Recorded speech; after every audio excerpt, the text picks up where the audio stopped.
This video is brought to you by Spreadshop.com. More about them later in the video. YouTube reduced the requirements on the community tab from 1,000 down to 500. And this is going into effect in the next handful of days, or depending on when you're watching this video, it might already be available now. If you are trying to get monetized, you definitely want to watch this because I'm going to be talking to you about how you can use the community tab to get more views on your videos, how to get more watch time, and how to create a stronger community just by using your community tab. And we're starting right now. And really quick, I want to thank Mark Sidebottom Crafts for actually asking this question about the community tab so I can make this video about it. First, let's talk about different ways that you can use your community tab. They have a polls function that will let you ask your community questions. So for example, if you want to find out if people drink more caffeinated coffee than decaffeinated coffee, then you can use your polls for that. But a better way to use it is to use it to ask questions to your audience that will help you understand them better. For example, you can use it to ask your viewers if they prefer you to upload on a Wednesday or a Friday. You can use it to ask your viewers which title that they would be most likely to click on the most. You can also use it to ask your community if they prefer your live streams more, or your shorts more, or your normal videos more. Another feature that you can use inside of your community tab is just actually writing out questions to your viewers. Now, this is a great way to get video ideas from viewers to really dig into the nuance of the people that are watching your content. Here's what I mean. When you're using the post feature, you can simply ask people, what video do I not have on my channel that you would like me to make? And by doing that, you're going to create a huge list of video ideas from the people that are interacting with your content. In addition to that, you can also ask very specific questions to your audience that will help you learn how to get them to click on what it is that you're doing more. For example, I recently ran a community post question where I asked people if they identified more as a YouTuber or if they identified more as a content creator.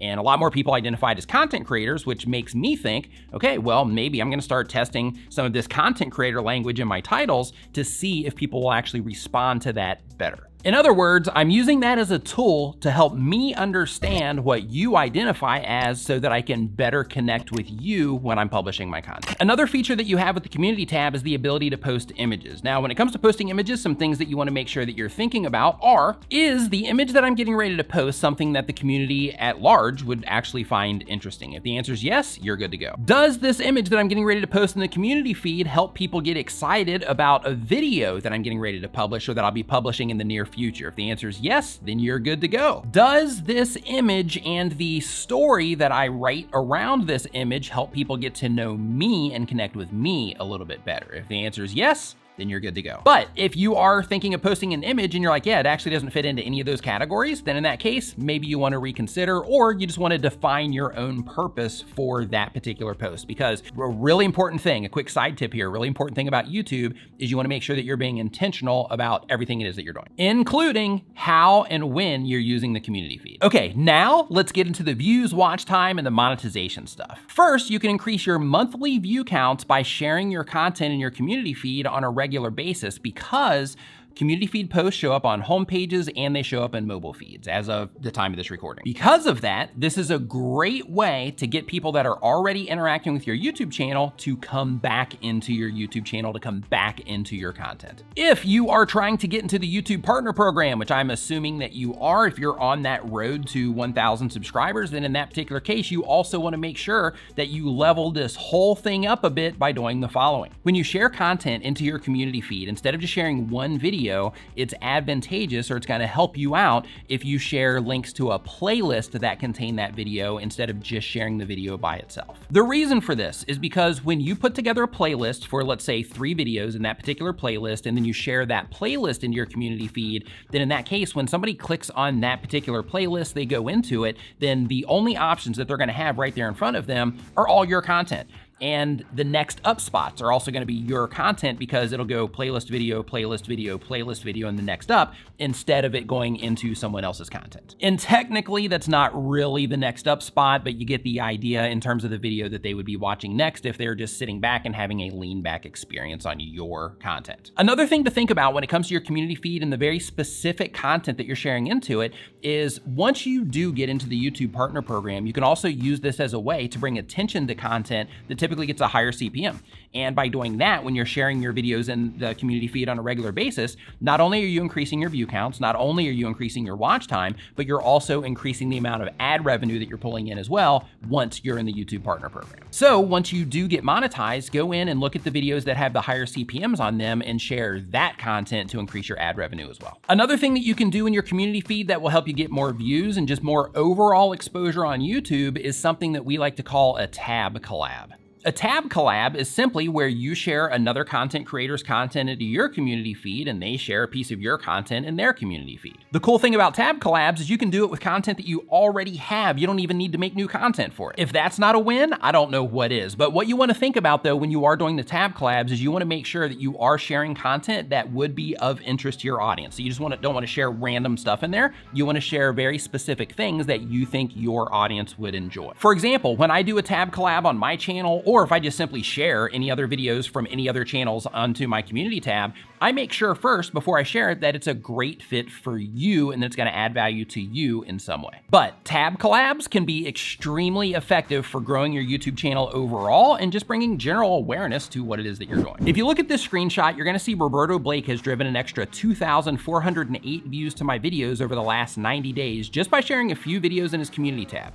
That might not seem like a lot, but some of those people went on to watch additional videos, some of those people subscribed, and some of you might even be watching this video right now just because we used our community tabs to help spread awareness about each other.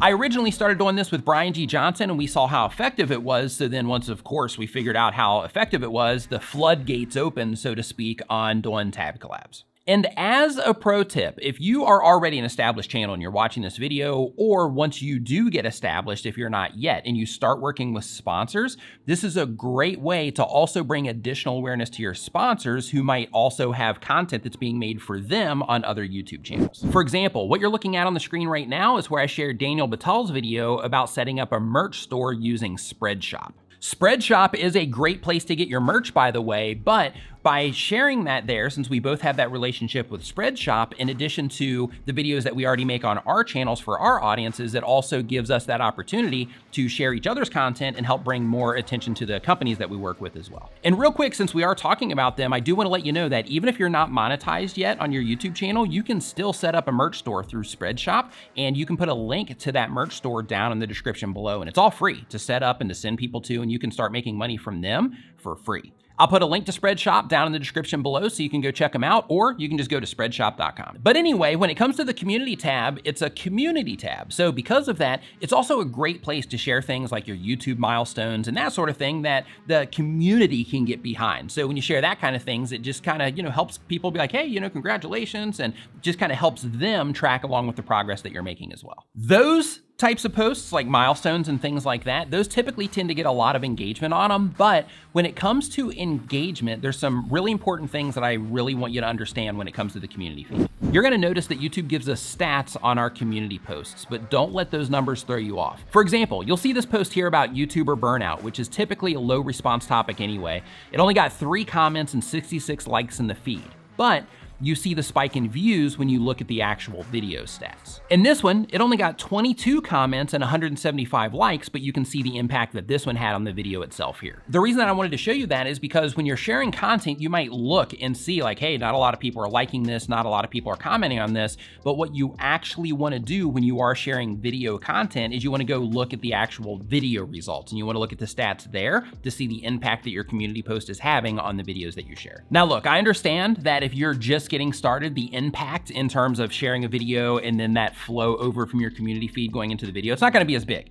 However, as your YouTube channel grows and you continue that practice, all of those little bumps are going to end up adding up into bigger bumps over time. In other words, as your YouTube channel grows, all the numbers that might seem like they're insignificant right now when you're just getting started, those numbers start to add up in a major way. That's why it's so important to make sure that you are taking advantage of all of these things that YouTube has available for us. It's also important to know that if you are going to be using your community feed, that you can schedule posts in your community feed as well. So you don't have to sit there and think like, oh, hey, I got to make sure I run and make a community post. You can sit down over the course of an hour if you would like to, and you can go ahead and schedule a bunch of posts in advance. Now, YouTube also has a bunch of other features that will help you get more views and other interactions with your YouTube channel. I just recently made a video about it. You can click into that video right here so you can make sure that you're using those as well. So you can go ahead and click into that now. Thank you so much for watching. I'll see you next time.